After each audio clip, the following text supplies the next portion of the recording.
సియోనిన్ అழகுகளை పற்றி நாம் కற்றுకొంటున్నాం. సియోను యొక్క సౌందర్యములను గురించి మనం నేర్చుకొనుచున్నాము. Particularly four beauties of Zion. విశేషமாக సియోనిన్ 4 విధமான అழகுகள். ప్రత్యేకంగా సియోను యొక్క 4 సౌందర్యములు. We already studied the beauty of holiness. ஏற்கனவே பரிசுத்தத்தின் அலங்காரம் அல்லது அழகு இதை பற்றி நாம் கற்றுக்கொண்டோம். పరిశుద్ధత అన్నటువంటి సౌందర్యమును గురించి మనం ముందుగానే నేర్చుకొని ఉన్నాము. And also we studied the beauty of consecration. பிரதிஷ்டை என்னும் அழகை பற்றியும் நாம் கற்றுக்கொண்டோம். ప్రతిష్ఠ యొక్క సౌందర్యమును గురించి నేర్చుకొని ఉన్నాము. Today we will study another beauty of Zion. இன்றைக்கு சியோனின் மற்றொரு அழகை நாம் கற்றுக்கொள்வோம். ఈ దినమున మనము సియోను యొక్క మరియొక సౌందర్యమును గురించి నేర్చుకొనేదము.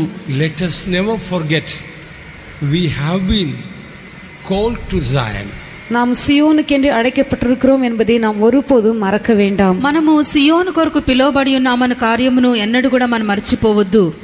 God who called us is faithful to perform what he promised. நம்மை அழைத்ததான தேவன் நமக்கு வாக்குத்தத்தம் பண்ணினதான காரியத்தை செய்து நிறைவேற்றும்படியாக உண்மையுள்ளவராக இருக்கிறார். మనల్ని పిలిచినటువంటి దేవుడు ఏ కార్యమైతే వాగ్దానం చేసి ఉన్నాడో దాన్ని నెరవేర్చటకాని నమ్మదగినవాడు. Today we study the third beauty of Zion. இன்றைக்கு சியோனின் 3வது அழகை பற்றி நாம் கற்றுக்கொள்வோம். ఈ దినమున మనం సియోను యొక్క 3వ సౌందర్యమును గురించి నేర్చుకుందాము. Beauty for ashes. சாம்பலுக்கு பதிலாக சிங்காரம்.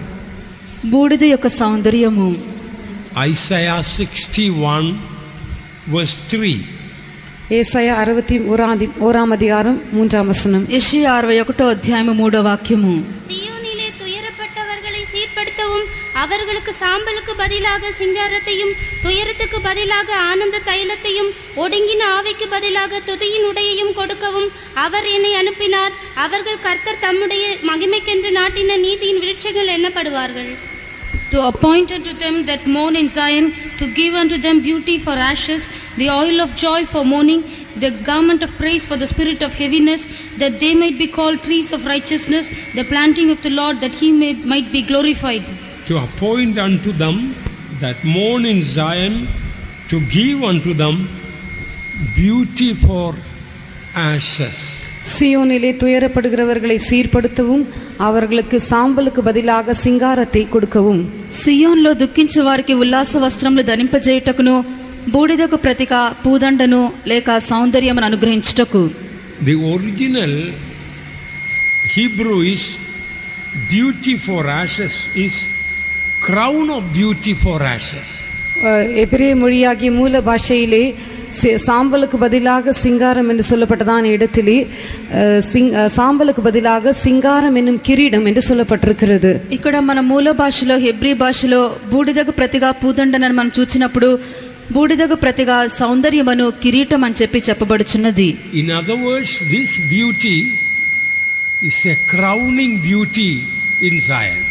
வேறு வார்த்தைகளிலே இந்த அழகானது சியோனிலே முடிசூட்டக்கூடியதான அழகாக இருக்கிறது. మరియొక మాటల్లో ఇక సౌందర్యం అన్నటువంటిది సియోన్లో మనకు కిరీటం ధరింపజేయబడు సౌందర్యమైనది. If this is so important beauty, then we really need to meditate on it. இது இவ்வளவு முக்கியமான அழகாக இருக்கும் என்றால் உண்மையாகவே நாம் அதை பற்றி தியானிக்க வேண்டியது நமக்கு அவசியமாக இருக்கிறது. ఇది ఎంతో ముఖ్యమైన సౌందర్యంగా కనబడుటను బట్టి మనము ఈ విషయమును గురించి మనం ధ్యానించడం అవసరమైనది. When we study in the tabernacle, on the brazen altar, when an animal is slain and when fire comes and consumes, the ashes at the bottom will show that all the flesh is gone. ஆசரிப்பு கூடாரத்தை பற்றி நாம் படிக்கும் பொழுது அந்த வெண்கல பலிபீடத்தின் மேல் ஒரு பலியானது செலுத்தப்படும் பொழுது அதன் மேல் அக்கினி இறங்கி அது சாம்பலாக்கப்பட்ட பிற்பாடு அந்த சாம்பலை நாம் பார்க்கும் பொழுது இந்த மாம்சம் முற்றிலுமாக சுட்டெரிக்கப்பட்டது என்பதை தான் அந்த சாம்பலானது காட்டுகிறது.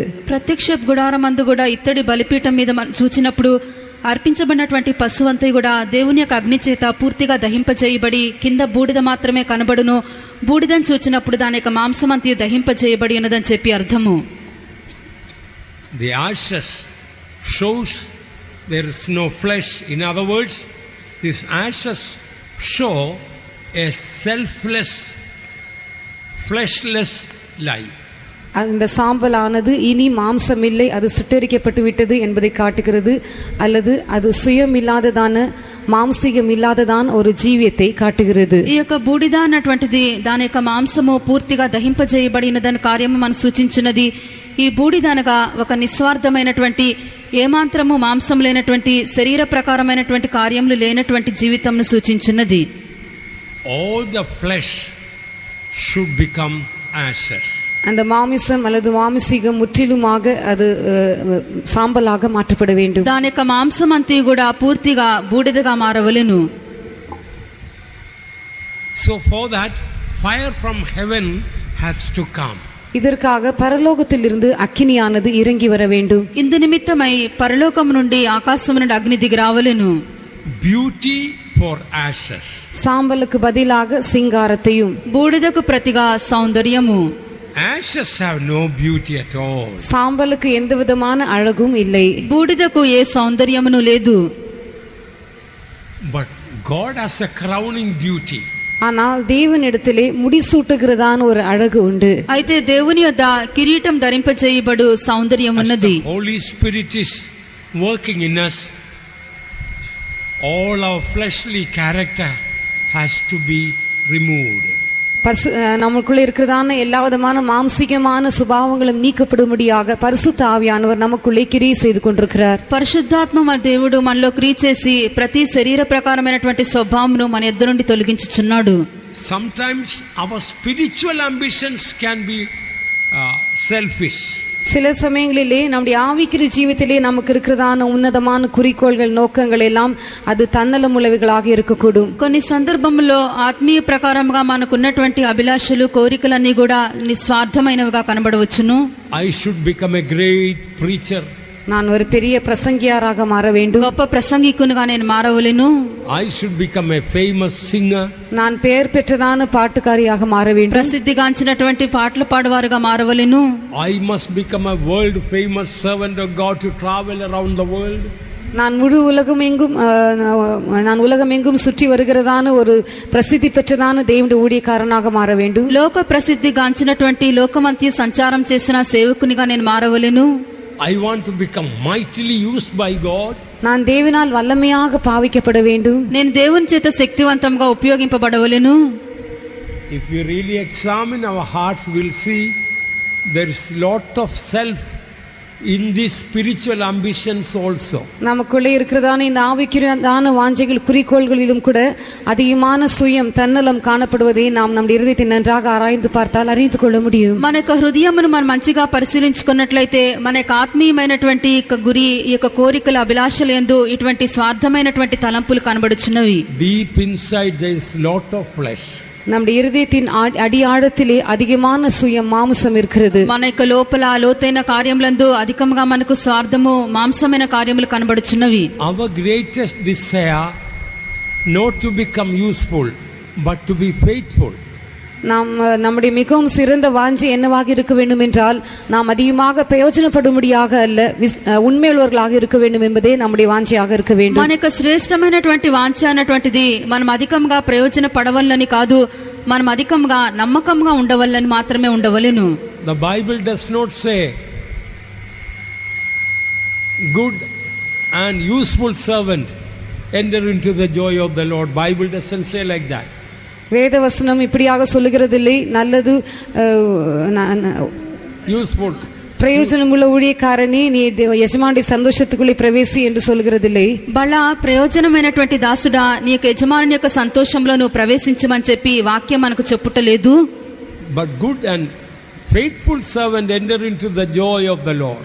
ஆனால் நல்லது, உண்மையும் உத்தமமான ஊழியக்காரனே உன்னுடைய యజమాని సంతోషத்துக்குள் ప్రవేశి என்று தான் சொல்லப்பட்டிருக்கிறது. దీనికి బదులుగా బల నమ్మకమైన మంచి దాసుడా నీ యొక్క యజమాని యొక్క సంతోషంలో నువ్వు ప్రవేశించుము. That joy of the Lord is the joy of the whole earth, the Mount Zion. அந்த தேவனுடைய యజమాని சந்தோஷம் என்று சொல்லும் பொழுது முழு பூமியின் சந்தோஷமாக, மகிழ்ச்சியா இருக்கிறதான సియోనాக இருக்கிறது. ఈ సంతోషం అని చెప్పినప్పుడు సర్వ భూమికి సంతోషకరమైనటువంటి సియోన్ అయ్యున్నది. Our whole ambition should be to become more like Christ. நம்முடைய முழு குறிக்கோளும் எப்படியாவது கிறிஸ்துவை போல் மாற்றப்பட வேண்டும் என்பதாகவே இருக்க வேண்டும். మన యొక్క కోరిక అంతయు మన యొక్క గురంతి కూడా ఎలాగైనా మనం క్రీస్తు వలె మారవలెను మాత్రం ఉండవలెను. Our whole desire should be, Lord, I want my character to be changed to have the character of Christ. கர்த்தாவே, இந்த சுபாவம் எப்படியாவது மாற்றப்பட்டு கிறிஸ்துவின் சுபாவம் உடையவளாக நான் இருக்க வேண்டும் என்பதே நம்முடைய முழு வாஞ்சையாக இருக்க வேண்டும். మన యొక్క వాంఛంతే కూడా నా స్వభావం ఎలాగైనా మార్చబడి క్రీస్తు యొక్క స్వభావము నాలోనికి రావాలని మాత్రం ఉండవలెను. That is why it is written to appoint unto them that mourn in Zion. ஆகவே சியோனிலே புலம்புகிறவர்களுக்கு என்று சொல்லப்பட்டிருக்கிறது. అందుచేతనే సియోన్లో దుఃఖించు వారికి అని వ్రాయబడి ఉన్నది. In another place we read Zion is the joy of the whole earth. So now what is this mourn in Zion? வேறொரு இடத்திலே வாசிக்கிறோம் சியோன் சர்வ பூமியின் மகிழ்ச்சியா இருக்கிறது என்று. ஆனால் இந்த இடத்திலே துயரப்படுகிற சியோனை பற்றி எழுதப்பட்டிருக்கிறது. இது என்ன? మరొక స్థలంలో సియోను సర్వభూమికి సంతోషకరంగా ఉన్నదని చదువుచున్నాము. అయితే ఇక్కడ సియోన్లో దుఃఖించువారు అని ఎందుకొరకు వ్రాయబడి ఉన్నది? Unless we mourn or cry for our character to be changed, it may never change. நம்முடைய சுபாவம் மாற்றப்படும்படியாக நாம் துயரப்பட்டு கண்ணீர் விட்டால் ஒழிய நம்முடைய சுபாவம் மாற்றப்படாது. మన యొక్క స్వభావం మార్చబడుటకు మనం దుఃఖించి మనం ఏడ్చినట్లయితే మాత్రమే మన స్వభావం మార్చబడును. So to appoint unto them that mourn in Zion beauty for ashes. சியோனிலே துயரப்படுகிறவர்களை சீர்படுத்தும், அவர்களுக்கு சாம்பலுக்கு பதிலாக சிங்காரத்தை கொடுக்கவும். సియోన్లో దుఃఖించు వారికి బూడిదకు ప్రతిగా పూదండను. There are so many other things, but let us today only focus on the beauty of ashes in Zion. இங்கே இன்னும் எத்தனையோ காரியங்கள் சொல்லப்பட்டிருக்கிறது. ஆனால் இன்றைக்கு இந்த சியோனிலே இந்த சாம்பலின் அழகை பற்றி மாத்திரம் நாம் கவனிப்போம். ఎన్నో విధమైన కార్యములున్నవి. అయితే ఈ దినమున మనము బూడిదకు ప్రతిగా సౌందర్యమును గూర్చినటువంటి కార్యం మనం ధ్యానించెదము. God has called to live a life free from the fleshly lusts and fleshly nature. மாம்சிகமான இச்சைகள், மாம்சிகமான சுபாவங்கள் இவைகளை விட்டு விலகி நாம் ஜீவிக்கும்படியாக நாம் கர்த்தர் நம்மை அழைத்திருக்கிறார். శరీరాశలను శరీర స్వభావములను మనం విడిచి జీవించ నిమిత్తమే ప్రభు మనల్ని పిలిచి ఉన్నాడు. When we live free from the fleshly nature, இந்த மாம்சிகமான சுபாவம் இல்லாதவர்களாக நாம் ஜீவிக்கும் பொழுது, శరీర స్వభావము లేని వారమై మనం జీవించినప్పుడు, then only we can triumph over our trials. அப்பொழுது மாத்திரமே நம்முடைய சோதனைகளின் மேல் நாம் ஜெயம் எடுக்க முடியும். అప్పుడు మాత్రమే మన యొక్క శోధనయందు మన విజయోత్సవము పొందగలము. When David was a shepherd, once a lion came to eat a lamb. தாவீது இடையனாக இருந்ததான நாட்களிலே ஒரு நாள் அந்த அவனுடைய ஆட்டுக்குட்டியை எடுத்துக்கொண்டு போகும்படியாக ஒரு சிங்கம் வந்தது. దావీదు ఒక కాపరిగా ఉండినప్పుడు అతని యొక్క గొర్రె పిల్లను ఎత్తుకొని పోవాలని ఒక సింహం వచ్చి ఉన్నది.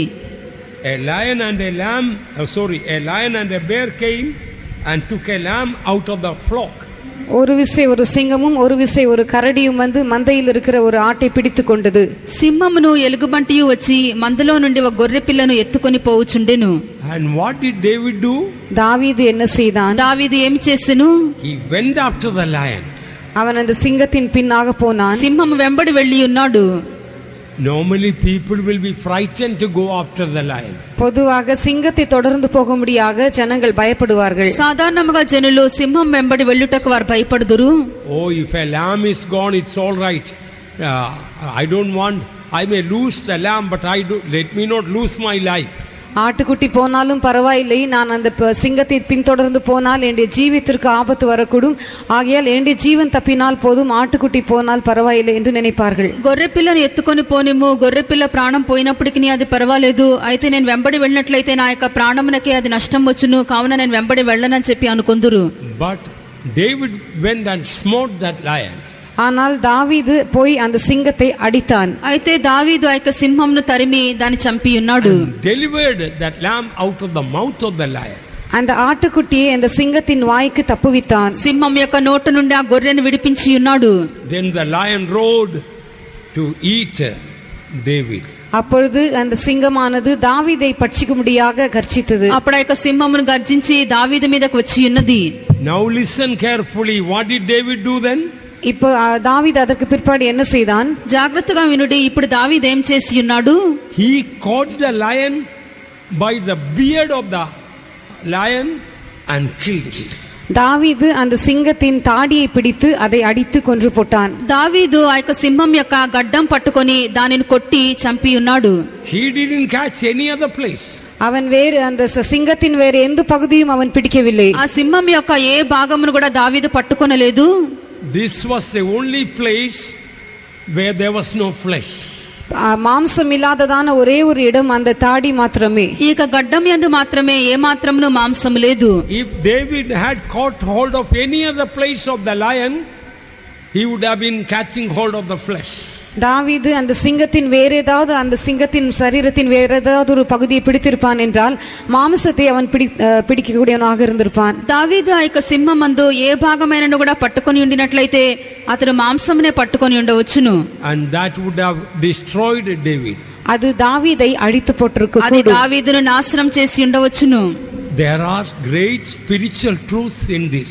இதிலே பெரிதான ஆவிக்குரிய சத்தியங்கள் அடங்கி இருக்கின்றன. దీని యందు అనేక గొప్ప ఆత్మీయ సత్యములు ఇమిడి ఉన్నవి. Please read 1 Samuel chapter 17 verse 34 and 35. முதலாம் சாமுவேல் 17ஆம் அதிகாரம் 34ஆம் 35ஆம் வசனங்களை வாசிப்போம். మొదటి సమూయేలు 17వ అధ్యాయము 34 35 వాక్యములు.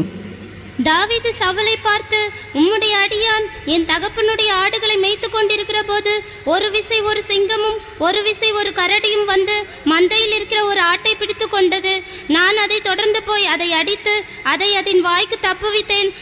அது என் மேல் பாய்ந்த போது நான் அதன் தாடியை பிடித்து அதை அடித்து கொன்று போட்டேன். And David said unto Saul, Thy servant kept his father's sheep, and there came a lion and a bear, and took a lamb out of the flock, and I went after him, and smote him, and delivered it out of his mouth. And when he arose against me, I caught him by his beard, and smote him, and slew him.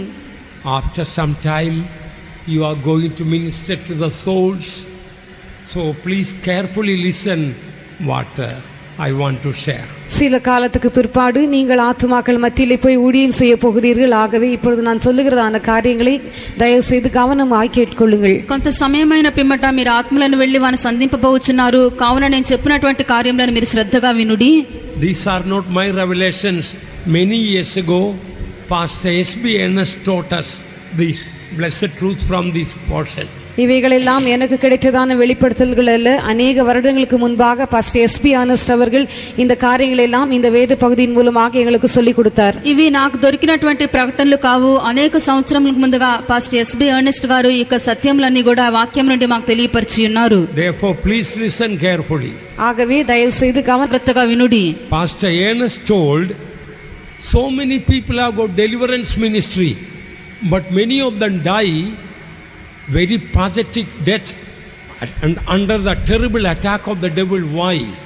அநேகர் மற்றவர்களை விடுதலையாக்கக்கூடியதான ஊழியங்களை செய்கிறார்கள். ஆனால் அவர்கள் மரிக்கும் பொழுது மிகவும் பரிதாபமான ஒரு நிலவரத்திலே பிசாசினால் விதங்களிலே தாக்கப்பட்டவர்களாக மரிக்கிறார்கள். அதற்கு காரணம் என்ன? అనేక మంది ఇతరులను విడిపించినటువంటి సువార్త వారు చేయుచున్నారు, వారు విడిపించున్నారు.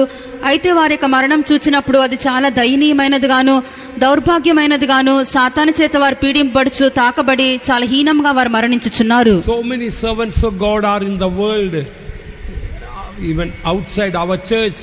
They have wonderful ministry of deliverance. இந்த உலகத்திலே நம்முடைய சபையில் இல்லாத மற்ற சபையில் இருக்கிற அநேகர் இருக்கிறார்கள். மிகவும் அற்புதமாக மற்றவர்களை விடுதலை செய்யக்கூடியதான ஊழியங்களை செய்கிறார்கள். మన యొక్క సంఘంలో కాకుండా ఇతరులు అనేక మంది సేవ చేయుచున్నారు. వారు చాలా అద్భుత రీతిగా యొక్క సేవను వారు చేయుచున్నారు. May God bless them and their ministry, we pray. கர்த்தர் அவர்களையும் அவருடைய ஊழியங்களையும் ஆசீர்வதிக்கும்படியாக நாம் ஜெபிக்கிறோம். ప్రభు వారిని వారి యొక్క సేవలను ఆశీర్వదించినట్లుగా మనం ప్రార్థించెదము. But so many of them, those who cast out devils, while dying, why they are under terrible attack of the devil? ஆனால் எத்தனையோ பேர் பிசாசுகளை துரத்துகிறவர்கள் அவர்கள் மரிக்கிறதான நேரத்திலே பிசாசினால் பயங்கரமாக தாக்கப்பட்டவர்களாக இருக்கிறார்கள். அதற்கு காரணம் என்ன? అయితే దయ్యములను వెళ్ళగొట్టుచున్నటువంటి పలువురు వారు మరణించినప్పుడు వారు ఎందుకు సాతాను యొక్క శక్తుల చేత తాకబడి పీడింపబడుచున్న వారుగా మరణించున్నారు? The reason is mentioned here.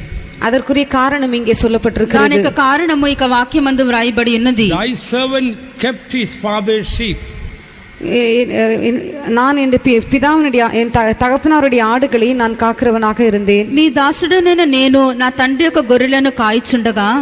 We are like David, and God is our father, and we are supposed to look after our father's sheep. உம்முடைய அடியான் என் தகப்பனுடைய ஆடுகளை மேய்த்து கொண்டிருக்க போது என்று சொல்லப்பட்டிருக்கிறது. தேவன் நம்முடைய பிதாவாக இருக்கிறார், நாம் தாவீதை போல் இருக்கிறோம். நம்முடைய పిதாవాగి దేవుడి ఆడుగలాగియ జనங்களை நாம் కాక వేண்டிయవర్లాగా இருக்கிறோம். మీ దాసుడనైన నేను అని చెప్పినప్పుడు అది దావీదై ఉన్నది. మనమే దావీదునకు సాదృశ్యంగా ఉన్నాము. తండ్రి అనగా మన యొక్క తండ్రి అయిన దేవుడై ఉన్నాడు. మన తండ్రి యొక్క గొర్రెలను మనం కాయిచుండవలెను. There came a lion and a bear. ஒரு விசை ஒரு சிங்கமும் ஒரு விசை ஒரு கரடியும் வந்து, సింహమును ఎలుగుబంటియు వచ్చి ఉన్నవి. Usually lions come from the front, bears come from the back. பொதுவாக சிங்கம் நமக்கு நேராக எதிரடியாக வரும், ஆனால் கரடி பின்புறமாக வரும். సాధారణంగా సింహం అని చెప్పినప్పుడు మనకు ఎదురుగా మనకు తిన్నగా వచ్చిచుండును, అయితే ఎలుగుబంటులు మన వెనుక నుండి వచ్చిచుండును. And that we may face trials from back suddenly and from the front, that will be gradually. நாம் நமக்கு பின்பகுதியில் இருந்து திடீரென எதிர்பாராத விதத்திலே சோதனைகள் நம்மை வந்து தாக்கும். நமக்கு எதிரடியாக கூட சில சோதனைகள் கொஞ்சம் கொஞ்சமாக வரும். మనకు వెనుక భాగం నుండి అకస్మాత్తుగా మనమే ఎదురు చూడని రీతిలో శోధనలు మన మీదకు వచ్చును. అలాగనే మన ముందుగా కూడా క్రమేణా శోధనలు వచ్చి మనం త్రాకుచూ ఉండును. And took a lamb out of the flock. మందయిలిருந்து ஒரு ஆட்டை பிடித்து கொண்டது, వచ్చి మందలో నుండి ఒక గొర్రె పిల్లని ఎత్తుకొని పోవచుండెను. So David went out after him and smote him and delivered it out of his mouth. தாவீது அதை தொடர்ந்து போய் அதை அடித்து அதை அதன் வாய்க்கு தப்புவித்தான். దావీదు దానిని తరిమి చంపి దాని నోటి నుండి ఆ గొర్రెను విడిపించెను. That shows divine boldness. தெய்வீகமான தைரியத்தை இது காட்டுகிறது. ఇది దైవికమైనటువంటి ధైర్యంను సూచించున్నది. Righteous are bold like a lion. நீதிமான்கள் சிங்கத்தை போல் தைரியமா இருக்கிறார்கள். నీతిమంతులు సింహం వలె ధైర్యంగా ఉందురు. Only a lion can face a lion. ஒரு சிங்கம் மாத்திரமே வேறொரு சிங்கத்தை எதிர்கொள்ள ఒక முடியும். సింహం మాత్రమే మరొక సింహమును ఎదుర్కొనగలుగును. So how do we get this divine boldness? எப்படி இந்த தெய்வீக தைரியம் நமக்கு கிடைக்கிறது? దైవికమైనటువంటి ధైర్యము ఎలాగన మనకు దొరుకును? Timothy was a very timid, fearful boy. தீமோத்தேயு மிகவும் பயந்த சுபாவம் உள்ளதான ஒரு சிறுவனாக காணப்பட்டான். తిమోతి చాలా పిరికివాడు, భయము గలవాడుగా కనబడి ఉన్నాడు. But under the ministry of Paul, he was wonderful. His timid, fearful character was changed and became bold. ஆனால் பரிசுத்த பவுலின் கீழாக அவன் ஊழியம் செய்கிறதான நாட்களிலே அதன் மூலமாக அவனுடைய அந்த பயந்த சுபாவத்திலிருந்து அவன் விடுதலை பெற்று தைரியம் உள்ளவனாக மாறினான். అయితే పరిశుద్ధ పౌలు క్రింద అతడు సేవ చేయుచుండటం బట్టి అతనిలో కనబడిన ఇక పిరికి భయము గల స్వభావం అంతా కూడా అతని ఎదురు నుండి తీసివేయబడి ధైర్యం గలవానిగా మారి ఉన్నాడు. Timothy was very, very timid. Even the gift God has given, maybe prophecy or something, he was fearful to use it. தீமோத்தேயு மிகவும் பயந்த சுபாவம் உள்ளவனாக காணப்பட்டான். தேவன் அவனுக்கு கொடுத்ததான வரம் அந்த தீர்க்கதரிசன வரத்தையும் கூட ఉపయోగిపదిలే భయపడుகிறவனாக இருந்தான். ఈ తిమోతి చాలా పిరికివాడు, చాలా భయపడినటువంటి స్వభావం గలవాడై ఉన్నాడు. ఎందుకనగా ప్రభువుకు అతనికి అనుగ్రహించినటువంటి ప్రవచన వరమును కూడా ఉపయోగించుటకు చాలా భయపడి ఉన్నాడు. Perhaps some of you may be like Timothy. God might have given already the gift of prophecy. Like Timothy, you may be afraid to use it. உங்களில் சிலரும் கூட தீமோத்தேயு போல் காணப்படக்கூடும். தேவன் உங்களுக்கு ஏற்கனவே தீர்க்க தரிசனத்தை வரத்தை கொடுத்திருந்தாலும் நீங்கள் பயத்தின் நிமித்தமாக தீர்க்க தரிசனம் உரைக்காமல் இருக்கக்கூடும். మీలో కూడా కొందరు తిమోతి వలె మీరు కనబడవచ్చును. ప్రభు మీకు ప్రవచన వరం అనుగ్రహించినప్పటికీ మీరు నోరు తెరిచి చెప్పుటకు ధైర్యం చాలకుండా పిరికివారుగా మీరు కనబడవచ్చును. Look at how fearful he was. Read 2 Timothy chapter 1, 6 and 7. 2 தீமோத்தேயு 1 அதிகாரம் 6, 7 வசனங்களை வாசிக்கும் பொழுது அவன் எவ்வளவு பயம் உள்ளவனாக இருந்தான் என்பதை நாம் அறிந்து கொள்ளலாம். అతడు ఎంత పిరికివాడై ఉన్నాడని చెప్పి మనం తెలుసుకోవాలంటే 2 తిమోతి 1 అధ్యాయము 6, 7 వాక్యములను మనం చదివేదము. இது நிமித்தமாக நான் உன்மேல் என் கைகளை வைத்ததினால் உனக்கு உண்டான தேவ வரத்தை நீ அனல் மூட்டி எழுப்பி விடும்படி உனக்கு நினைப்பூட்டுகிறேன். தேவன் நமக்கு பயமுள்ள ஆவியை கொடாமல் பலமும் அன்பும் தெளிந்த புத்தியும் உள்ள ஆவியை கொடுத்திருக்கிறார். Wherefore I put thee in remembrance that thou stir up the gift of God which is in thee by the putting on of my hands. For God hath not given us the spirit of fear, but of power and of love and of a sound mind. So when Saint Paul laid his hands and prayed, He might have received the gift of prophecy or some other gifts, but he was not stirring up because he had a spirit of fear. தீமோத்தேயுவின் தலையின் மேல் பரிசுத்த பவுல் தன்னுடைய கைகளை வைத்து ஜெபிக்கும் பொழுது தீர்க்க தரிசனம் வருமோ அல்லது வேற ஏதாகிலும் ஒரு வரம் அவனுக்கு கிடைத்திருக்க கூடும். ஆனால் அவன் அதை அனல் முட்டி எடுப்பாமல் இருந்தான். அதற்கு காரணம் என்னவென்றால் அவனுக்குள்ளே காணப்பட்டதான பயத்தின் ఆవి. పౌలు తిమోతి మీద చేతులుంచటను బట్టి అతనికి ఒక కృపావరం దొరికినది. ఒకవేళ అది ప్రవచన వరమై ఉండవచ్చును. అయితే తిమోతి తనకు అనుగ్రహించబడినటువంటి కృపావరమును ప్రజ్వలింప చేయకుండా కనబడి ఉన్నాడు. దానికి కారణం ఏదనగా అతనిలో కనబడుచున్నటువంటి పిరికితనం గల ఆత్మ ఉన్నది. Again read 1 Timothy 4:14. The same truth is again repeated. முதலாம் தீமோத்தேயு 4ஆம் அதிகாரம் 14ஆம் வசனத்திலே நாம் வாசிக்கும் பொழுது இதே சத்தியமானது திரும்பவுமாக அந்த இடத்திலே சொல்லப்பட்டிருக்கிறது. మొదటి తిమోతి 4వ అధ్యాయము 14వ వాక్యమందు మరలా ఈ యొక్క సత్యమే తిరిగి వ్రాయబడి ఉన్నది. மூப்பராகிய சங்கத்தார் உன்மேல் கைகளை வைத்தபோது தீர்க்க தரிசனத்தினால் உனக்கு அளிக்கப்பட்ட வரத்தை பற்றி அசதியாயிராதே. Neglect not the gift that is in thee, which was given thee by the prophecy with the laying on of the hands of the presbytery. So Timothy was neglecting the gift God has given because of he was very timid. தீமோத்தேயு மிகவும் பயமுள்ளவனாக இருந்தபடியினால் கர்த்தர் அவனுக்கு கொடுத்திருந்ததான வரத்தை அவன் ఉపయోగించాமல் அதை అసட்டி பண்ணினான். Timothy పిరికివాడును భయము కలవాడుగా కనబడి ఉన్నాడు గనుక ప్రభు అతనికి అనుగ్రహించినటువంటి వరమును ఉపయోగించకుండా అలక్ష్యం చేసి ఉన్నాడు. Everything he was afraid of, even about a transfer he was afraid of. அவன் எல்லாவற்றுக்கும் பயப்படுகிறவனாக இருந்தான். ஒரு மாற்றம் கிடைக்கும் என்றால் அதை பற்றியும் பயப்படுகிறவனாக இருந்தான். ప్రతి విషయమునకు కూడా భయపడవాడై ఉన్నాడు. ఏదైనా బదిలీ వచ్చినట్లయితే దానికి కూడా భయపడుచున్నవాడై ఉన్నాడు. You may be also like a Timothy, but afraid of transfer. நீங்களும் கூட தீமோத்தேயுவை போல உங்களுடைய மாற்றத்தை நினைத்து பயப்படுகிறவர்களாக இருக்கக்கூடும். మీరు కూడా తిమోతి వలె మీ యొక్క బదిలీని మీరు తలంచుకొని మీరు భయపడుచు ఉండవచ్చును. Where do we read about it? Read 1 Corinthians 16:10. முதலாம் கொரிந்தியர் 16ஆம் அதிகாரம் 10ஆம் வசனத்தை வாசிப்போம். మొదటి కొరింథీ 16వ అధ్యాయము 10వ వాక్యం మనం చదివేదము. Now if Timotheus come, see that he may be with you without fear, for he worketh the work of the Lord as I also do. தீமோத்தேயு உங்களிடத்திற்கு வந்தானேயாகில் அவன் உங்களிடத்தில் பயம் இல்லாமல் இருக்க பாருங்கள். என்னை போல அவனும் கர்த்தருடைய கிரியை நடப்பிக்கிறானே. So when Paul was sending Timothy to Corinth, he is telling the Corinthian people, please see that Timothy is a fearful boy. Make sure that he is with you without any fear. ஆகவே பரிசுத்த Pavul தீமோத்தேயுவை Corinth பட்டணத்திலே ஊழியம் செய்யும்படியாக அனுப்பும் பொழுது அந்த Corinth சபையாரை பார்த்து, தீமோத்தேயு உங்களிடத்திற்கு வந்தானே ஆகில் அவன் உங்களிடத்திலே பயம் இல்லாமல் இருக்க பாருங்கள் என்று சொல்லுகிறார். ஏனென்றால் அவன் மிகவும் பயந்த சுபாவம் உள்ளவனாக காணப்பட்டான். ఇక్కడ పౌలు కొరింథీలకు రాసినప్పుడు తిమోతిని గురించి, తిమోతిని కొరింథీనకు పంపించున్నాను, దానిని బట్టి అతడు అక్కడికి వచ్చిన ఎడల అతడు చాలా పిరికివాడును భయపడవాడు గనుక అతడు మీ యొద్ద నిర్భయుడై ఉండునట్లుగా చూచుకొనుడి అని చెప్పి వ్రాసి ఉన్నాడు. But thank God, such a timid, fearful young man, God made him finally a lion. ஆனால் கர்த்தருக்கு ஸ்தோத்திரம், இவ்வளவு கூச்ச சுபாவம் உள்ள பயந்த சுபாவம் உள்ளதான இந்த வாலிபனை கடைசியாக கர்த்தர் மிகவும் வல்லமை வாய்ந்தவனாக தைரியம் உள்ளவனாக மாற்றினார். అంటే దేవునికి స్తోత్రము. ఇట్టి పిరికి గలవాని, ఇటువంటి భయం గలవాని దేవుడి చివరికి ధైర్యం గలవానిగా మార్చి ఉన్నాడు. A young man afraid to use the gift of prophecy, afraid of transfer, afraid of little things. Can you imagine to go? He could be afraid of going to prison, isn't it? இப்படியாக தீர்க்க தரிசனம் உரைக்கவும் மற்ற வரங்களை உபயோகிப்பதிலும் மாற்றத்தை பற்றியும் மற்ற எல்லா காரியங்களை பற்றியும் மிகவும் பயந்துதான் இந்த வாலிபன் சிறைச்சாலைக்கு போக முடியாகவும் பயந்திருப்பான் அல்லவா? ప్రవచన వరమును ఉపయోగించుటకును బదిలీ వచ్చినట్లయితే వెళ్ళుటకు భయపడుటకును చిన్న చిన్న కార్యములకు కూడా పిరికితనం గలనటువంటి ఒక యవ్వనుడు చెరసాల్లో వేసినట్లయితే నిశ్చయంగానే అతడు భయపడి ఉండవచ్చును కదా. ఈ సంగతి ఆలోచించుడి. Thank God, God changed Timothy.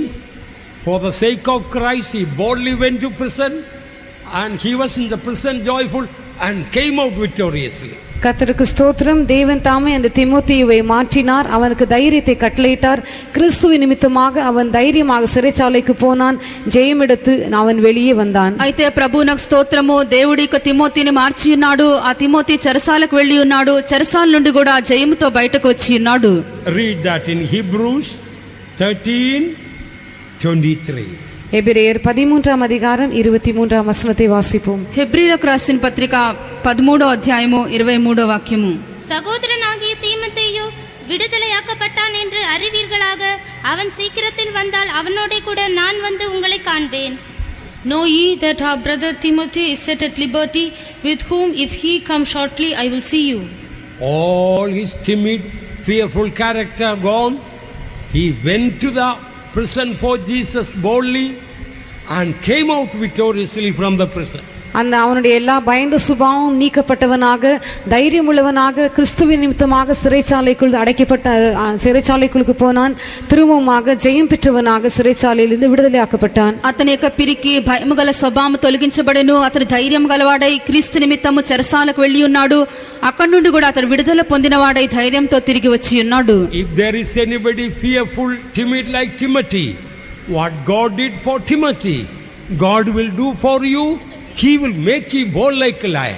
தீமோத்தேயுவை போல இங்கே யாராவது பயந்த சுபாவம் உள்ளவர்களாக இருப்பீர்கள் என்றால் கர்த்தர் தீமோத்தேயுவுக்கு செய்ததை உங்களுக்கும் செய்வார். உங்களை சிங்கத்தை போல் தைரியம் உள்ளவர்களாக மாற்றுவார். తిమోతి వలె ఎవరైనా ఇక్కడ పిరికివారును భయపడివారు ఉండినట్లయితే తిమోతికి ఎలాగన ప్రభు సహాయం చేసి ఉన్నాడో మీకు కూడా చేయును, మిమ్ములను ధైర్యవంతులుగా మార్చును. So coming back to 1 Samuel chapter 17:35, I went out after him and smote him and delivered it out of the mouth of that lion. நாம் 1 சாமுவேல் 17ஆம் அதிகாரம் 35ஆம் வசனத்தை திரும்ப வாசிக்கும் பொழுது, நான் அதை தொடர்ந்து போய் அதை அடித்து அதன் வாய்க்கு தப்புவித்தேன். మొదటి సమూయేలు 17వ అధ్యాయము 35వ వాక్యంను మరలా చదివినప్పుడు, నేను దానిని తరిమి చంపి దాని నోటి నుండి ఆ గొర్రెను విడిపించి తిని. Then the lion arose. The lion roared against David. அதற்கு அந்த சிங்கம் பாய்ந்து தாவீதுக்கு விரோதமாக கர்ச்சித்தது. అప్పుడు ఆ యొక్క సింహము గర్జించు దావీదు మీదకు వచ్చి ఉన్నది. Then what did he do?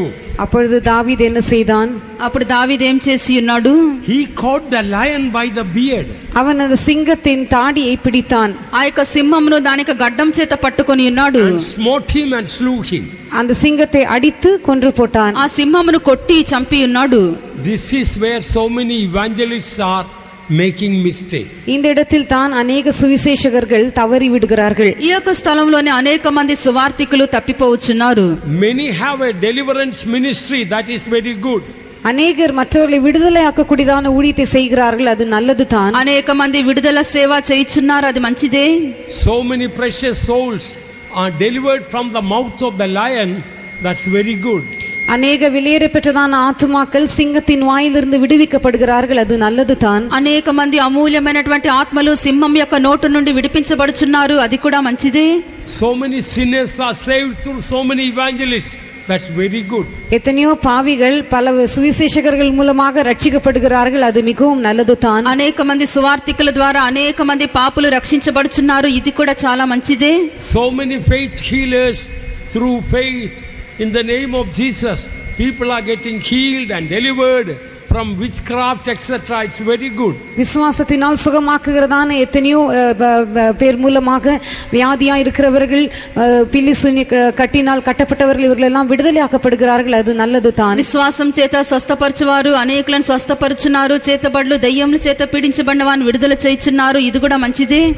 Like the lion roared against David when he delivered lamb, like that evangelists, preachers, after they deliver souls out of the mouth of the devil,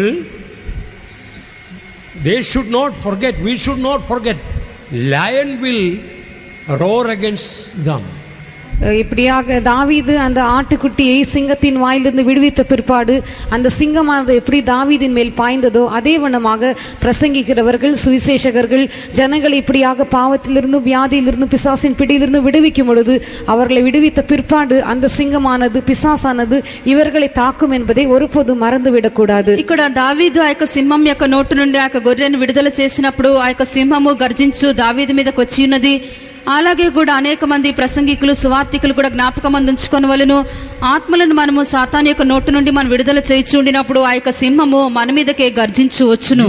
You go and pray or preach and souls, sinners are saved, that's very good. நீங்கள் போய் ஜெபிக்கிறீர்கள், பிரசங்கம் பண்ணுகிறீர்கள், வியாதியஸ்தர்கள் சுகமடைகிறார்கள், பாவிகள் ரட்சிக்கப்படுகிறார்கள், அது நல்லது. మీరు వెళ్లి ప్రార్థించున్నారు, ప్రసంగించున్నారు, రోగులు స్వస్థపరచబడుచున్నారు, పాపులు రక్షింపబడుచున్నారు, ఇది మంచిదే. But don't forget, the lion will roar against you, the devil will be angry with you. ஆனால் நீங்கள் மறந்துவிடக் கூடாது, பிசாசு உங்களுக்கு விரோதமாக போராடுவான், உங்கள் மேல் கோபம் உள்ளவனாக இருப்பான். అయితే మర్చిపోకుడి, సింహము గర్జించు మీ మీదకే వచ్చును, సాతాను మీ మీద చాలా కోపము గలవాడై ఉండును. The devil will try to attack you. பிசாசு உங்களை தாக்கும்படியாக ఆ பிரயாசப்படுவான். సాతాను మీ మీదకే వచ్చి మిమ్ములను మాత్రం ముట్టుటకు ప్రయత్నించును. Then what should we do? அப்பொழுது நாம் என்ன செய்ய வேண்டும்? అప్పుడు మనం ఏమి చేయవలెను? Pastor Ernest told we must have an overcoming life. Pastor Ernest அவர்கள் சொன்னார்கள், நமக்கு ஒரு ஜெய ஜீவியம் காணப்பட வேண்டும். పాస్టర్ ఎర్నెస్ట్ గారు చెప్పి ఉన్నారు, జయించినటువంటి జీవితం మనకు ఉండవలెను. That is what David catching hold of the beard shows. தாவீது அந்த தாடியை பிடிப்பது அதற்கு தான் அடையாளமாக இருக்கிறது. దావీదు ఆ సింహం యొక్క గడ్డం పట్టుకొనుట దీనికే సూచనగా ఉన్నది. You cannot deal with the flesh. நீங்கள் மாம்சத்தோடு போய் போராட முடியாது. మీరు శరీరంతో కూడా మీరు వ్యవహరించు పోరాడలేరు. You cannot fight with the flesh and blood. மாம்சத்தோடும் இரத்தத்தோடும் நீங்கள் போய் போராட முடியாது. రక్త మాంసములతో కూడా మీరు పోరాడలేరు. Catching hold of the beard of the lion shows that our dealing, our wrestling without fleshly character.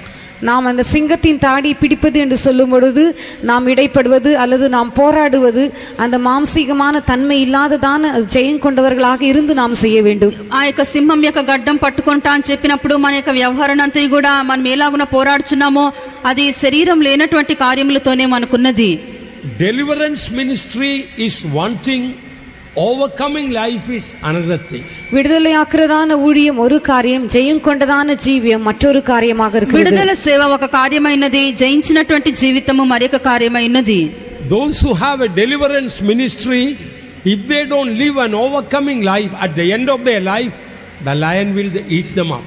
விடுதலையாக்குகிறதான ஊழியம் செய்கிறவர்கள் ஜெயம் கொண்டதான ஜீவியம் செய்யாவிட்டால் அவருடைய ஜீவியத்தின் முடிவிலே அந்த சிங்கம் வந்து அவர்களை பட்சித்து போடும். విడుదల సేవ చేయించినటువంటి వారికి జయించిన జీవితం లేకుండా ఉండినట్లయితే అంతమందు ఆ యొక్క సింహము వారిని వచ్చి పట్టుకొనును. That is why some preachers and evangelists, they may be world famous people, but at the time of death they feel forsaken by God and tormented by the devil, etc. ஆகவே தான் இந்த உலகத்திலே பிரசித்தி பெற்றதான அநேக பிரசங்கிமார்களும் சுவிசேஷகர்களும் அவர்கள் ஜீவித்தின் முடிவிலே மரண நேரத்திலே தேவனால் கைவிடப்பட்டவர்களாக பிசாசினால் தாக்கப்பட்டவர்களாக உணர்கிறார்கள். అందుచేతనే ప్రపంచ ప్రసిద్ధిగాంచినటువంటి సువార్థికులు ప్రసంగికులందరూ కూడా వారు విడుదల సేవ చేసినప్పటికీ వారి యొక్క మరణమందు వారు దేవుని చేత విడవబడుచున్నారు, సాతాను చేత వారు తాకబడి పీడింపబడుచున్నారు. That should not happen to you, that should not happen to me. அது உங்களுக்கும் எனக்கும் சம்பவிக்க கூடாது. అది మీకైనను నాకైనను కూడా సంభవింపకూడదు. I have heard about so many great world famous evangelists and great faith healers. Some of them while dying they felt God had forsaken them. நான் எத்தனையோ பிரசித்தி பெற்றதான சுவிசேஷகர்கள் பிரசங்கிமார்கள் மற்றபடி விசுவாசத்தினால் மற்றவர்களை குணமாக்குறவர்கள் இப்படிப்பட்டவர்களை பற்றி நான் கேள்விப்பட்டிருக்கிறேன். மரண நேரத்திலே அவர்கள் தேவனால் கைவிடப்பட்டவர்களாக பிசாசினால் தாக்கப்பட்டவர்களாக கஷ்டப்பட்டதை நான் கேள்விப்பட்டிருக்கிறேன். ప్రపంచ ప్రసిద్ధిగాంచినటువంటి సువార్థికులను గురించి కూడా విశ్వాసం ద్వారా స్వస్థపరిచినటువంటి అనేకులను గురించి నేను విని ఉన్నాను. వారి యొక్క మరణ సమయం అందు కూడా వారు విడిచిపెట్టబడిన వారై ప్రభు చేత కూడా ఎడబాసినటువంటి స్థితిలోనే వారు కనబడుచున్నారు. I will not tell the name. A world famous evangelist, hundreds of thousands of people got healed through him. நான் ஒருவருடைய பெயரை சொல்ல விரும்பவில்லை. அவர் உலக பிரசித்தி பெற்றதான ஒரு சுவிசேஷகன். அவர் மூலமாக நூற்றுக்கணக்கான ஆயிரக்கணக்கான மக்கள் వ్యాధిயிலிருந்து సుగతి పెట్టుకున్నారు. పేరు చెప్పుటకు నాకు ఇష్టం లేదు. ప్రపంచ ప్రసిద్ధిగాంచినటువంటి సువార్థికుడైనాడు. అతని మూలంగా వందల కొలది వేల కొలది జనులు స్వస్థపరచబడి ఉన్నారు. Sick and dying people, in 1 minute they got healed and stood up. வியாதிப்பட்டு மரண தருவாயில் இருக்குதான ஜனங்கள் ஒரு நிமிஷத்திலே சுகம் பெற்று எழும்பி நின்றார்கள். వ్యాధిగ్రస్తులు మరణావస్థలో ఉన్నటువంటి జనులందరూ ఒకే ఒక నిమిషంలో స్వస్థత పొంది వారు లేచి ఉన్నారు. One day suddenly he died in his hotel room.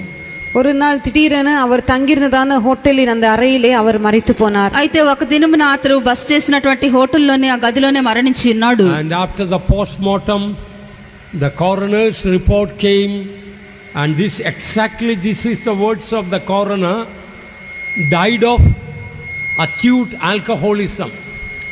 அவர் மரித்த பிற்பாடு அவருடைய சரீரத்தை போஸ்ட்மார்ட்டம் செய்த பிற்பாடு அந்த போஸ்ட்மார்ட்டம் செய்தவருடையதான அறிக்கை இப்படியாக கொடுக்கப்பட்டது. அவர் அதிகமாக மதுபானம் குடித்தது நிமித்தமாக மரித்து போனார் என்று அந்த அறிக்கையை சொன்னது. ఆయన మరణించిన పిమ్మట ఆయనకు శరీరం పోస్ట్ మార్టం చేయబడినది. దాని శరీరం పరీక్షించి వారు ఇచ్చినటువంటి రిపోర్ట్ ఏమనగా ఇతడు అధికముగా అతడు మద్యపానంను సేవించి ఉన్నాడు. In the hotel room he started drinking till he died. He kept drinking. அவர் அந்த ஹோட்டலிலே தங்கியிருந்ததான அந்த அறையிலே குடித்து இப்படியாக குடித்துக்கொண்டே அவர் மரிக்கும் வரையிலும் குடித்துக்கொண்டே அப்படியே மரித்து போனார். హోటల్లో తన యొక్క గదిలో ఉండినప్పుడు అధికంగా త్రాగుచు సారాయి మద్యపానం అంతా కూడా అతను సేవించు త్రాగి అక్కడే మరణించి ఉన్నాడు. By the way, we have a ministry of deliverance. ஒரு பக்கத்திலே ஒரு பக்கத்தில் நம்ம யாவருக்கும் விடுதலை ஆக்கக்கூடியதான ஒரு ஊழியம் உண்டு. ఒకవైపున అందరికీ విడుదల చేయనటువంటి సేవ ఉన్నది. We must help to save sinners. பாவிகள் ரட்சிக்கப்படும்படியாக நாம் உதவி செய்ய வேண்டும். పాపులు రక్షించబడినట్లుగా మనం సహాయం చేయవలెను. We must help them to get delivered and healed. அவர்கள் விடுதலையாக்கப்படும்படியாகவும் சுகமாக்கப்படும்படியாகவும் நாம் உதவி செய்ய வேண்டும். వారు విడిపించబడుటకును స్వస్థత పొందుటకును మనం సహాయం చేయవలెను. But our personal life, there should be an overcoming life. ஆனால் நம்முடைய தனிப்பட்ட ஜீவியமானது ஜெயம் கொண்ட ஜீவியமாய் இருக்க வேண்டும். అయితే మన యొక్క వ్యక్తిగత జీవితమందు జయించినటువంటి జీవితం ఉండవలెను. So many other churches have got Bible colleges etc. to teach how to do the ministry, but there are hardly any place to teach the overcoming life. பல தேவாலயங்களுக்கு ஜனங்களை அந்த ஊழியங்களில் செய்யும்படியாக பிரசங்கிக்கும்படியாக அவர்களுக்கு கற்றுக் கொடுக்கக்கூடியதான வேதாகம கல்லூரிகள் உண்டு. ஆனாலும் இந்த ஜெயம் கொண்டதான ஜீவியத்தை பற்றி கற்றுக் கொடுக்கும்படியாக யாருமே இல்லை. ప్రసంగించుటకును వాక్యమంతా కూడా తెలుసుకునే నిమిత్తమును అనేకమైన మనకు వేద కళాశాలలు కనబడుచున్నవి. అయితే జయించినటువంటి జీవితంను నేర్పించినటువంటి ఏ కళాశాల కూడా కనబడటలేదు. So I encourage all the workers, keep your life pure and clean. ஆகவே எல்லா தேவனுடைய ஊழியக்காரர்களையும் நான் உற்சாகப்படுத்தும்படியாக விரும்புகிறேன். உங்களுடைய ஜீவியத்தை சுத்தமாக தூய்மையாக வைத்துக் கொள்ளுங்கள். అందుచేత సేవకులందరూ కూడా మీ యొక్క జీవితమును పవిత్రంగాను పరిశుద్ధంగాను మిమ్మల్ని కాపాడుకొనని చెప్పి మిమ్మల్ని ప్రోత్సాహపరుచున్నాను. The first time in the Bible the word flesh is appearing in Genesis 2:21, which gives a great message.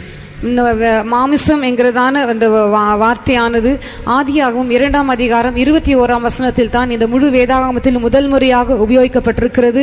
அதிலே அதிகமான ஆவிக்குரிய சத்தியங்கள் அடங்கி இருக்கின்றன. బైబిల్ అంతట్లో కూడా మాంసము అన్నటువంటి ఒక పదము మొట్టమొదటిసారిగా ఆదికాండము 2వ అధ్యాయము 21వ వాక్యమందు వ్రాయబడి ఉన్నది. ఇది దీని యందు గొప్ప ఆత్మీయ సత్యం కూడా కలదు.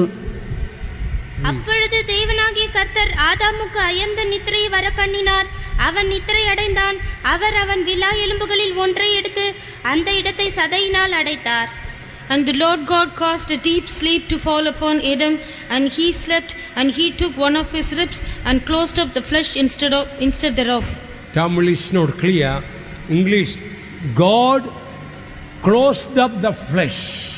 இந்த தமிழிலே அது சரியாக மொழிபெயர்க்கப்படவில்லை. தேவன் அந்த இடத்தை சதையினால் அதாவது மாம்சத்தினால் அடைத்தார். மாம்சத்தினால் அடைச்சதல்ல, closed up the மாம்சத்தை. தேவன் மாம்சத்தை அடைத்தார். ఇక్కడ సరిగ్గా వ్రాయబడలేదు. ఆంగ్లంలో మనం చదివినట్లయితే దేవుడు మాంసమును పూడ్చివేసి ఉన్నాడు. God closed up the flesh. தேவன் மாம்சத்தை அடைத்தார். దేవుడు మాంసమును పూడ్చివేసి ఉన్నాడు. What God closed up, let no man open up. தேவன் அடைத்து வைத்ததை ஒருவனும் திறக்கலாகாது. దేవుడు దేన్నైతే పూడ్చివేసి ఉన్నాడో ఎవరు కూడా దాన్ని తెరవలేరు. After God closed up the flesh, then only God made the bride. தேவன் அந்த மாம்சத்தை அடைத்த பிற்பாடு தான் மனைவியை உண்டாக்கினார். మాంసమును దేవుడు పూడ్చివేసిన மணவாட்டியை உண்டாக்கினார். పెండ్లి కుమార్తెను కలిగించి ఉన్నాడు. If the flesh is not closed up, God cannot form the bride of Christ. மாமிசம் அடைக்கப்படாவிட்டால் தேவன் மணவாட்டியை உருவாக்க முடியாது. మాంసమును పూడ్చకుండా ఉండినట్లయితే దేవుడు పెండ్లి కుమార్తెను కలుగచేయలేడు. Read verse 22. 22ஆம் வசனத்தை வாசிப்போம். 22వ వాక్యము. தேவனாகிய கர்த்தர் தாம் மனுஷனில் எடுத்த விலா எலும்பை மனுஷியாக உருவாக்கி அவளை மனுஷனிடத்தில் கொண்டு வந்தார். And the rib which the Lord God had taken from man made he a woman and brought her unto the man. The message is clear.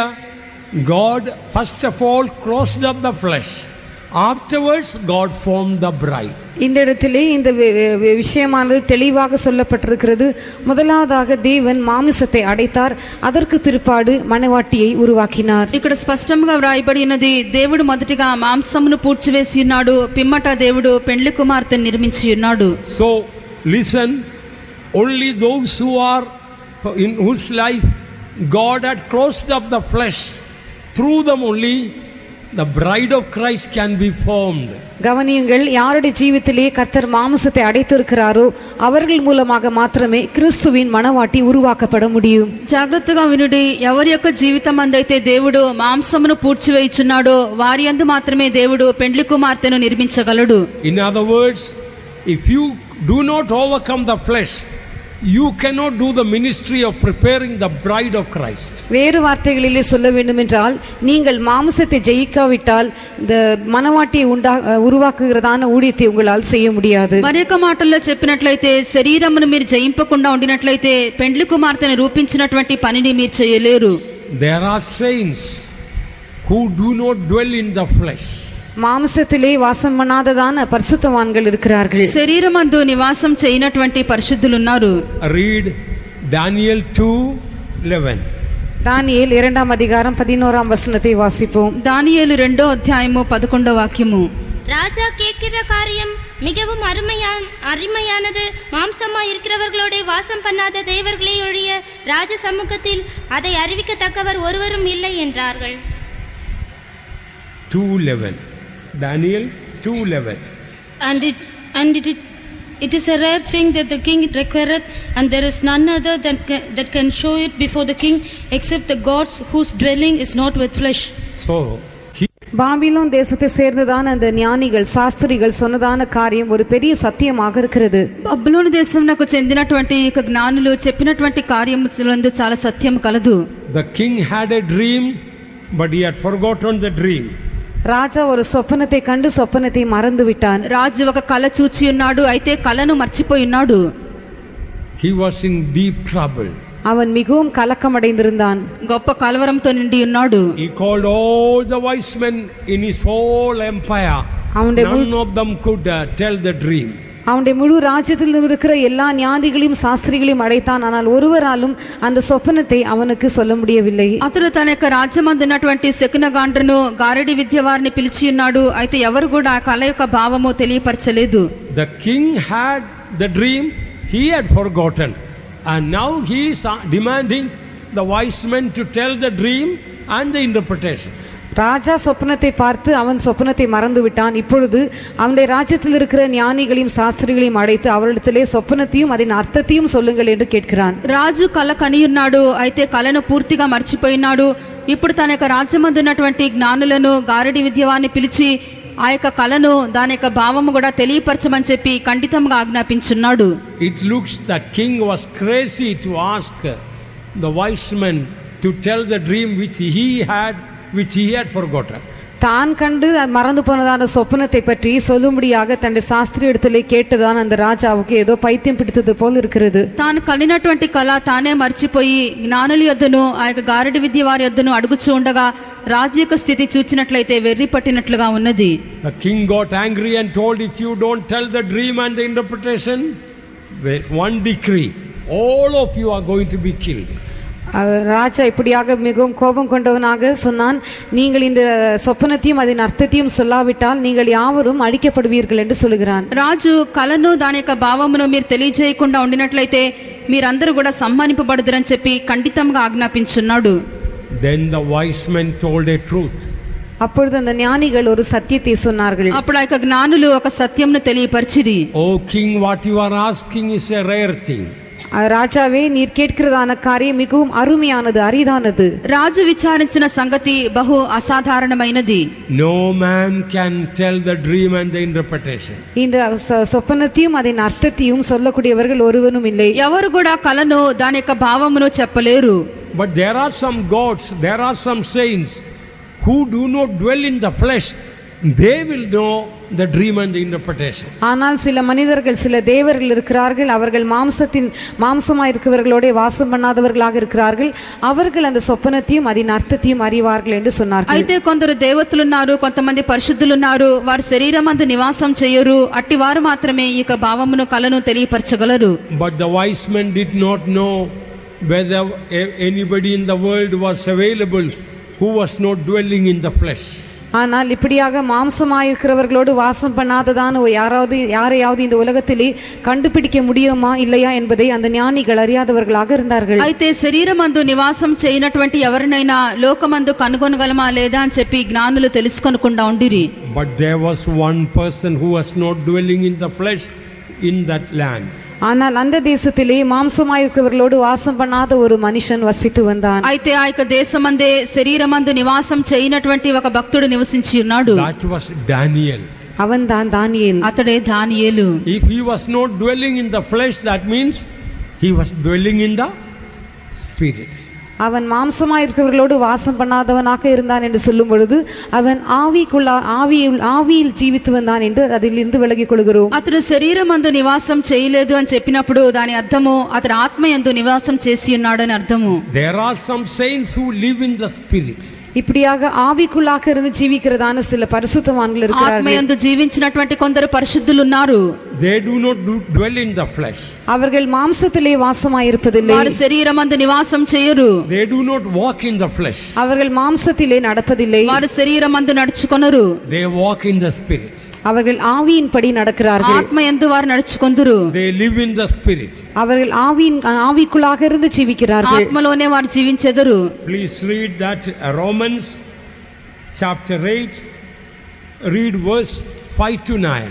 ரோமர் 8ஆம் அதிகாரம் 5ஆம் வசனத்திலிருந்து 9ஆம் வசனம் வரை நாம் வாசிப்போம். రోమా 8వ అధ్యాయము 5వ వాక్యం నుండి 9వ వాక్యం వరకు. அன்றியும் மாம்சத்தின்படி நடக்கிறவர்கள் மாம்சத்துக்குரியவைகளை சிந்திக்கிறார்கள், ஆவியின்படி நடக்கிறவர்கள் ஆவிக்குரியவைகளை சிந்திக்கிறார்கள். மாம்ச சிந்தை மரணம், ஆவியின் சிந்தையோ ஜீவனும் சமாதானமுமாம். எப்படி என்றால் மாம்ச சிந்தை தேவனுக்கு விரோதமான பகை, அது தேவனுடைய நியாயப்பிரமாணத்துக்கு கீழ்ப்படியாமலும் கீழ்ப்படிய கூடாமலும் இருக்கிறது. மாம்சத்துக்குட்பட்டவர்கள் தேவனுக்கு பிரியமாயிருக்க மாட்டார்கள். தேவனுடைய ஆவி உங்களில் வாசமாயிருந்தால் நீங்கள் மாம்சத்துக்குட்பட்டவர்களாயிராமல் ஆவிக்குட்பட்டவர்களாயிருப்பீர்கள். கிறிஸ்துவின் ஆவி இல்லாதவன் அவருடையவன் அல்ல. Verse 13 also. 13ஆம் வசனமும் கூட. 13వ వాక్యము. மாம்சத்தின்படி பிழைத்தால் சாவீர்கள், ஆவியினாலே சரீரத்தின் செய்கைகளை அழித்தால் பிழைப்பீர்கள். So here, if you live after the flesh and do mind after the things of the flesh, all what you will find death coming to you. நீங்கள் மாம்சத்தின்படி பிழைத்து மாம்சத்துக்குரியதான காரியங்களை பற்றி சிந்தித்து கவலைப்படுவீர்கள் என்றால் நீங்கள் மரணத்தை தான் சந்திக்க வேண்டியதாக இருக்கும். మీరు శరీరమందు జీవించు శరీరానుసారమైన కార్యముల మీద మీ యొక్క మనసు నుంచినట్లయితే మీకు మరణం సంభవించును. For to be carnally minded is death, but to be spiritually minded is life and peace. மாம்ச சிந்தை மரணம், ஆவியின் சிந்தையோ ஜீவனும் சமாதானமுமாம். శరీరానుసారమైన మనస్సు మరణము, ఆత్మానుసారమైన మనస్సు జీవమును సమాధానమున ఉన్నది. If you live after the flesh, you will die. நீங்கள் மாம்சத்தின்படி பிழைத்தால் சாவீர்கள். శరీర ప్రకారంగా మీరు జీవించినట్లయితే మీరు మరణించెదరు. So Daniel was a saint who lived in the spirit, not in the flesh. தானியேல் அவன் மாம்சத்திலே பிழைக்கவில்லை, அவன் ஆவியின்படி பிழைத்திருந்ததான பரிசுத்தவானாக இருந்தான். దానియేలు శరీరమందు జీవించలేదు గాని ఆత్మయందు జీవించినటువంటి పరిశుద్ధుడై ఉన్నాడు. God revealed this hidden dream to him and the interpretation also. இந்த மறைபொருளான அந்த சொப்பனத்தையும் அதன் அர்த்தத்தையும் கூட கர்த்தர் அவனுக்கு வெளிப்படுத்தினார். ఈ యొక్క మరుగైనటువంటి కళను దాని యొక్క భావము కూడా ప్రభు అతనికి బయలుపరిచి ఉన్నాడు. So what is the spiritual meaning in all these things? இந்த எல்லா காரியங்களிலும் நாம் விளங்கிக் கொள்ள வேண்டிய ஆவிக்குரிய கருத்து என்ன? వీటన్నిటిలో కూడా మనం నేర్చుకున్నటువంటి ఆత్మీయమైన అర్థం ఏమైనది? This earthly king had a dream and forgotten about it. இந்த பூமிக்குரிய ராஜா ஒரு சொப்பனத்தை கண்டான், அதை மறந்து விட்டான். ఈ యొక్క భూ సంబంధమైన రాజు కళ కని ఉన్నాడు, కళను మర్చిపోయి ఉన్నాడు. Our king of kings has a greater dream which he has not forgotten. நம்முடைய ராஜாதி ராஜாவுக்கோ இன்னும் ஒரு பெரிதான சொப்பனம் உண்டு, அந்த சொப்பனத்தை அவர் மறந்து விடவில்லை. మన యొక్క రాజులకు రాజుకు గొప్ప కళ ఉన్నది, ఆ యొక్క కళను ఆయన మర్చిపోలేదు. Oh, his dream is building of Zion. அவருக்கு இருக்கிறதான சொப்பனம் என்னவென்றால் சியோனை கட்டி எழுப்புவது. ఆయనకున్నటువంటి కళ ఏమనగా సియోను కట్టుట. It's a mystery. அது ஒரு ரகசியமாக இருக்கிறது. ఇది ఒక మర్మము. To reveal the dream of earthly king, if Daniel had to live in the spirit, how much more to reveal and interpret the dream of our king, how much more we have to live in the spirit. இந்த பூமிக்குரிய ராஜாவாக இருந்ததான அவனுடைய சொப்பனத்தை அதன் அர்த்தத்தையும் விளக்கும்படியாக தானியேல் மாம்சத்தில் வாசமாயிராமல் ஆவிக்குள்ள பிழைத்திருக்க வேண்டியவனாக இருக்க வேண்டியது அவசியமாக இருக்கும் என்றால் நாம் இந்த நம்முடைய ராஜாவுடைய சொப்பனத்தின் அர்த்தத்தை விளங்கிக் கொள்ளும்படியாக நாம் எந்த அளவுக்கு ஆவிக்குள்ளே நடக்க வேண்டியது அவசியமாக இருக்கிறது. భూ సంబంధమైన రాజు యొక్క కలను దాని యొక్క అర్థమును కూడా చెప్పవాలంటే దానియేలు శరీరమందు నివాసం చేయకుండా కనబడవాలనంటే మన యొక్క రాజు యొక్క కళను దాని యొక్క మర్మమంతా కూడా మనం బయలుపరచవాలంటే మరి ఎంత అధికంగా మనము ఆత్మయందు జీవించిన వారముగా శరీరమందు లేని వారముగా మనం కనబడుట అవసరమైనది. The purpose of the training in Imbrulur, the main purpose is to remove our fleshly character. We may learn to live in the spirit, walk in the spirit, minister in the spirit. நாம் இருமில்லூரிலே இந்த பயிற்சி நிலையத்தில் இருக்கிறதான இந்த பயிற்சியின் முக்கியமான நோக்கம் என்னவென்றால் நாம் இப்படியாக மாம்சத்திலே பிழைக்கிறவர்களாக இராமல் மாம்சிகமான எல்லா காரியங்களையும் விட்டுவிட்டு ஆவிக்குள்ளாக நடக்கும்படியாகவும் ஆவிக்குள்ளாக இருந்து ஊழியம் செய்யும்படியாகவும் கற்றுக்கொள்வதே இந்த முக்கிய நோக்கமாக இருக்கிறது. ఇరుంబుర్లిలో మన యొక్క తర్ఫీదు యొక్క ప్రాముఖ్యమైనటువంటి ఉద్దేశం ఏదనగా మన యొక్క శరీర స్వభావం అంతా కూడా మన ఇద్దరు నుండి పూర్తిగా తొలగించబడి ఆత్మయందు మనం జీవించుటకును ఆత్మయందు మనం నడుచుకున్నటకును ఆత్మానుసారంగానే మన యొక్క సేవ చేయుటకును మనం తర్ఫీదు పొందుటైనది. So beauty for ashes, in other words, beauty of overcoming life. சாம்பலுக்கு பதிலாக சிங்காரம், மறு வார்த்தைகளிலே சொல்ல வேண்டும் என்றால் ஜெயம் கொண்டதான ஜீவியத்தின் ஒரு அழகு. బూడిదకు ప్రతిగా మనకు పూదండైనటువంటి సౌందర్యము అనగా జయించిన జీవితం యొక్క సౌందర్యము. Overcoming the fleshly nature. మాంసికమైన స్వభావங்களை జయం కొள்வது. శరీర ప్రకారమైన స్వభావములను జయించుట. Overcoming the devil. பிசாசை ஜெயிப்பது. సాతాను జయించుట. Overcoming sin. பாவத்தை ஜெயிப்பது. పాపమును జయించుట. Overcoming the powers of hell. பாதாளத்தின் வல்லமைகளை ஜெயிப்பது. పాతాళపు శక్తులను జయించుట. Overcoming sickness. வியாதியை மேற்கொள்வது. వ్యాధులను జయించుట. Healing of sickness is different from overcoming sickness. வியாதியிலிருந்து சுகம் பெறுவதும் வியாதியை மேற்கொள்வதும் இரண்டும் வித்தியாசமான காரியங்கள். వ్యాధుల నుండి స్వస్థత పొందుట, వ్యాధులను జయించుట రెండు కూడా వెవ్వేరు కార్యములు. Saints should not be afraid of sickness or devil or death. பரிசுத்தவான்கள் வியாதியை கண்டோ பிசாசை கண்டோ மரணத்தை கண்டோ பயப்படக்கூடாது. పరిశుద్ధులైనటువంటి వారు వ్యాధులను చూచియో లేక సాతాను చూచియో మరణంను చూచియో భయపడకూడదు. Oh, these overcoming saints have got a crown of beauty. இந்த ஜெயம் கொண்டதான பரிசுத்தவான்களுக்கு இந்த crown of beauty, அழகு அல்லது சிங்காரம் என்கிறதான கிரீடம் உண்டு. జయించినటువంటి పరిశుద్ధులకు సౌందర్యమను కిరీటం ఉంచబడుచున్నది. To appoint unto them that mourn in Zion beauty for ashes. சியோனிலே துயரப்படுகிறவர்களுக்கு சாம்பலுக்கு பதிலாக சிங்காரத்தை கொடுக்கும்படியாக. సియోన్లో దుఃఖించు వారికి బూడిదకు ప్రతిగా పూదండను. It's a very special beauty. That is why in the Hebrew we read crown of beauty. இது மிகவும் விசேஷமான ஒரு அழகாக இருக்கிறது. ஆகவே தான் எபிரேய மொழியிலே அது அலங்காரம் అழகு ఎన్கிறதான కిరీటం என்று சொல்லப்பட்டிருக்கிறது. ఇది చాలా విశేషమైనటువంటి సౌందర్యంగా ఉన్నది. అందుచేతనే హెబ్రీ భాషలో ఇది సౌందర్యమగు కిరీటంగా చెప్పబడుచున్నది. Shall we close our eyes? நம்முடைய கண்களை மூடுவோம். మన కళ్ళను మనం మూసిదము. Oh, like David, let us hold the beard of the lion. దావీదే పోల அந்த సింగத்தின் தாடியை நாம் பிடித்துக் கொள்வோமாக. దావీదు వలె మనం ఆ యొక్క సింహం యొక్క గడ్డం మనం పట్టుకొనేదము. Our wrestling is not with flesh and blood. நம்முடைய போராட்டம் யுத்தமானது மாம்சத்தோடும் இரத்தத்தோடும் அல்ல. మనం పోరాడునది రక్త మాంసములతో కాదు. We must live in the spirit. நாம் ஆவியில் ஜீவிக்க வேண்டும். ఆత్మానుసారముగా మనం జీవింపవలెను. If we live in the flesh, we have to fight with the flesh. நாம் மாம்சத்தின்படி ஜீவிப்போம் என்றால் மாம்சத்தோடு போராட வேண்டியதாக இருக்கும். శరీరమందు మనం జీవించినట్లయితే శరీర ప్రకారంగానే పోరాడవలసి వచ్చును. We must catch hold of the beard. நாம் அந்த தாடியை பிடித்துக் கொள்ள வேண்டும். గడ్డం మనం పట్టుకొనవలెను. Then the devil cannot do anything against us. அப்பொழுது பிசாசுக்கு நமக்கு விரோதமாக ஒன்றும் செய்ய முடியாமல் అప్పుడు போகும். సాతాను మనకు విరోధముగా ఏమీ కూడా చేయలేడు. We can overcome the devil and death and sin and of the world. நாம் இந்த பிசாசையும் பாதாளத்தையும் மரணத்தையும் உலகத்தையும் நாம் ஜெயிக்கலாம். అప్పుడు మనము సాతాను మరణమును పాపమును లోకమును మనం జయింపగలము. Let us pray that beauty of Zion, of the beauty of overcoming life may be upon us.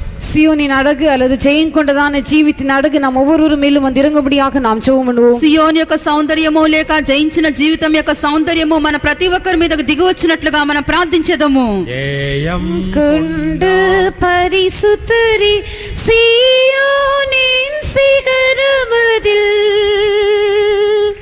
ஜெயம் கொண்டு பரிசுத்தரி சியோனின்